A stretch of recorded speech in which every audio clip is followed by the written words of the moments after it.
ఖమ్మం జిల్లా చింతకాని మండలంలో దారుణ ఘటన చోటు చేసుకుంది. ఒక ఇంటికి పాల కోసం వెళ్ళినటువంటి ఇర్ఫాన్ అనేటువంటి వ్యక్తి 6వ తరగతి చదువుతున్నటువంటి బాలిక పైన అఘాయిత్యానికి ప్రయత్నించాడు. ఇంట్లోకి వెళ్లి గడిపెట్టి బాలిక పైన అత్యాచార యత్నానికి ప్రయత్నించాడు ఈ దుర్మార్గుడు. అయితే బాలిక కేకలు వేయడంతో ఇంటి వెనుక పనిచేస్తున్నటువంటి ఆ తోటలో నుంచి పరిగెత్తుకొచ్చారు తల్లిదండ్రులు.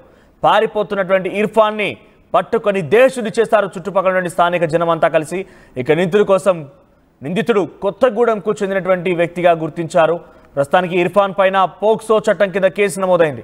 చూడండి, తన కూతురు వయసున్నటువంటి ఆ అమ్మాయి లేదా చెల్లెల వయసున్నటువంటి ఆ అమ్మాయి పైన చాలా దారుణంగా అఘాయిత్యానికి ప్రయత్నం చేశాడు. ఇంట్లో ఒంటరిగా ఉన్నటువంటి ఆ అమ్మాయిని ఇంటి కోసం పాల కోసం అని వెళ్ళాడు.